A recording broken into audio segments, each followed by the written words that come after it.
The economy of Ecuador is based mostly on exports of oil, bananas, shrimp, gold, other primary agricultural products and money transfers from nearly 1 million Ecuadorian emigrants employed abroad. In 2002, oil accounted for about one-third of public sector revenue and 40% of export earnings. Ecuador is the world's largest exporter of bananas and a major exporter of shrimp. Exports of non-traditional products such as flowers and canned fish have grown in recent years. Industry is largely oriented to servicing the domestic market.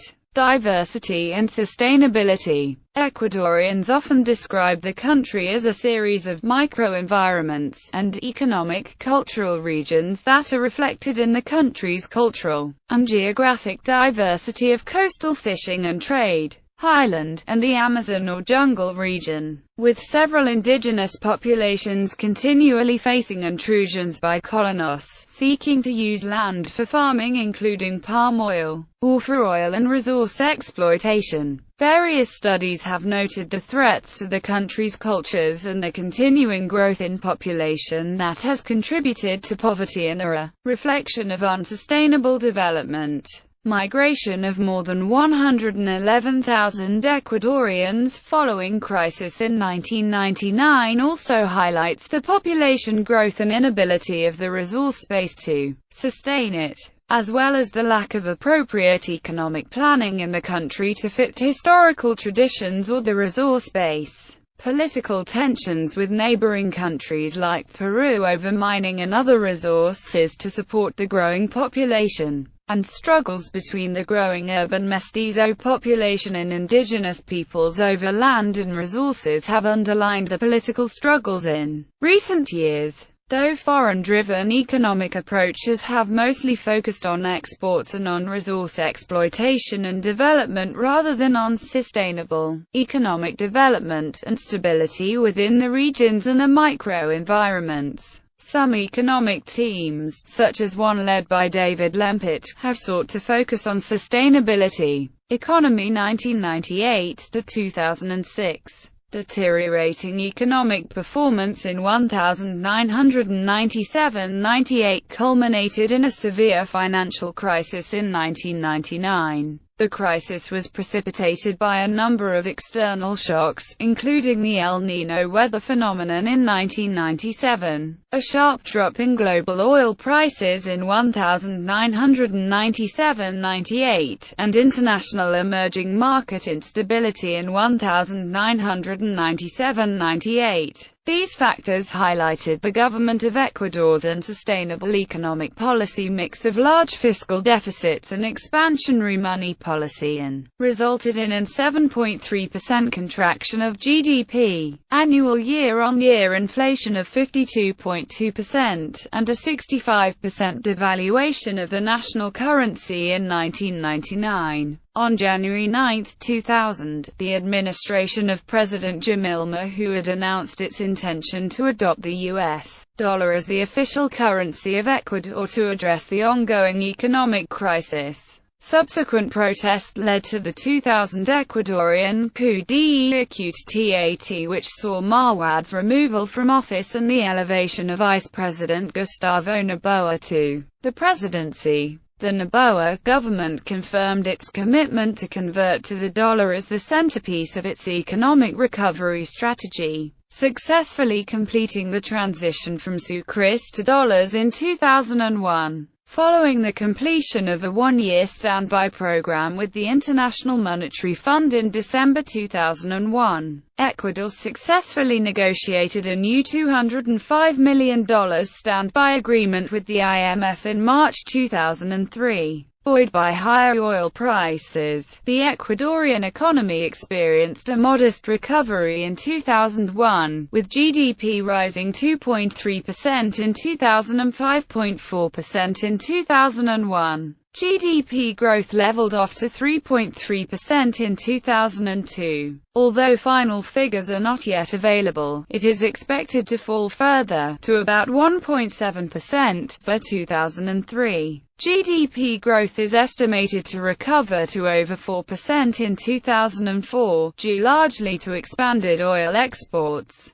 Inflation fell from an annual rate of 96.1% in 2000 to an annual rate of 37.7% in 2001, 12.6% for 2002. Despite recent gains, 40% of the population lives below the poverty line, more than double the rate 5 years ago. The completion of the second Trans-Andean oil pipeline in 2003 enabled Ecuador to expand oil exports. The OCP will double Ecuador's oil transport capacity. But Ecuador will need to attract additional foreign investment to realize that shrimps are better than oil. Current infrastructure development. The industrial sector has had enormous difficulty to emerge significantly. The industrial sector's main problem is the deficit of energy, which the current government has tackled with the improvement of performance on existing hydro plants, and the creation of new ones. Such projects currently include negotiation of the Coca-Codo hydroplant, incentives of financing, tributary incentives, tariffs, and others will be implemented, that is intended to benefit areas of tourism, foods process, renewable and alternative energies, bioenergies, pharmaceutical and chemical products, biochemical and environmental biomedicine, services, automotive metallurgical industry, footwear, and automotive parts and pieces, among others. Economy 2007-11. Ecuador's economy is the 8th largest in Latin America and experienced an average growth of 4.6% per year between 2000 and 2006. In January 2009, the Central Bank of Ecuador put the 2010 growth forecast at 6.88%. GDP doubled between 1999 and 2007, reaching $65,490 million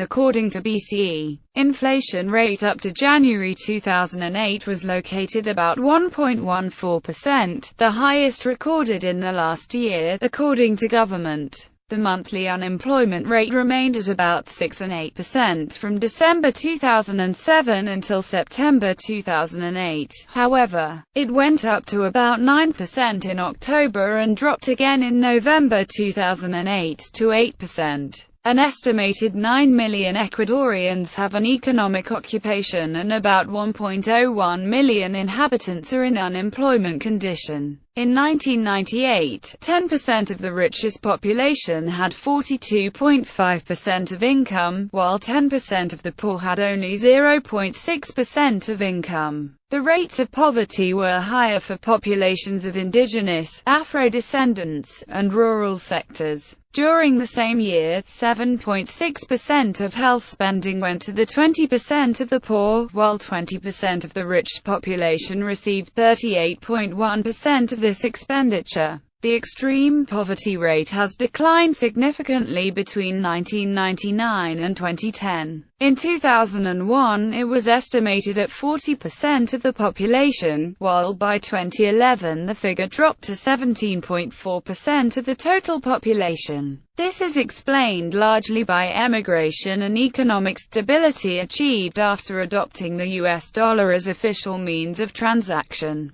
Poverty rates were higher for indigenous peoples, Afro-descendants and rural areas, reaching 44% of the native ancestry population. Oil accounts for 40% of exports and contributes to maintaining a positive trade balance. Since the late 60s, the exploitation of oil increased production and reserves are estimated at 4.036 million barrels. The overall trade balance for August 2012 was a surplus of almost $390 million for the first 6 months of 2012, a huge figure compared with that of 2007, which reached only $5.7 million. The surplus had risen by about $425 million compared to 2006. This circumstance was due to the fact that imports grew faster than exports. The oil trade balance positive had revenues of $3.295 million in 2008, while non-oil was negative amounting to $2.842 million. The trade balance with the United States, Chile, the European Union, Bolivia, Peru, Brazil and Mexico is positive. The trade balance with Argentina, Colombia and Asia is negative. In the agricultural sector, Ecuador is a major exporter of bananas, flowers, and the 8th largest producer of cocoa. It is also significant for shrimp production, sugarcane, rice, cotton, corn, palm and coffee. The country's vast resources include large amounts of timber across the country, like eucalyptus and mangroves. Pines and cedars are planted in the region of the Sierra, walnuts and rosemary, and balsa wood, on Guayas River Basin. The industry is concentrated mainly in Guayaquil, the largest industrial center, and in Quito, where in recent years the industry has grown considerably. This city is also the largest business center of the country. Industrial production is directed primarily to domestic market. Despite this, there is limited export of products produced or processed industrially. These include canned foods, liquor, jewelry, furniture and more. A minor industrial activity is also concentrated in Cuenca. Ecuador has negotiated bilateral treaties with other countries, besides belonging to the Andean Community of Nations, and an associate member of Mercosur. It also belongs to the World Trade Organization, in addition to the Inter-American Development Bank, World Bank, International Monetary Fund, Corporación Andina de Fomento and other multilateral agencies. In April 2007, Ecuador paid off its debt to the IMF, thus ending an era of interventionism of the agency in the country. The public finance of Ecuador consists of the Central Bank of Ecuador, the National Development Bank, the State Bank, the National Finance Corporation, the Ecuadorian Housing Bank, and the Ecuadorian Educational Loans and Grants. Between 2006 and 2009, the government increased social spending on social welfare and education from 2.6% to 5.2% of its GDP. Starting in 2007 with an economy surpassed by the economic crisis, Ecuador was subject to a number of economic policy reforms by government that have helped steer the Ecuadorian economy to a sustained, substantial, and focused to achieve financial stability and social policy. Such policies were expansionary fiscal policies, of access to housing finance, stimulus packs, and limiting the amount of money reserves banks could keep abroad. Ecuadorian government has made huge investments in education and infrastructure throughout the nation, which have improved the lives of the poor. On December 12, 2008, President Rafael Correa announced that Ecuador would not pay $30.6 million in interest to lenders of a $510 million loan, claiming that they were monsters. In addition, it claimed that $3.8 billion in foreign debt negotiated by previous administrations was illegitimate because it was authorized without executive decree. At the time of the announcement, the country had $5.65 billion in cash reserves.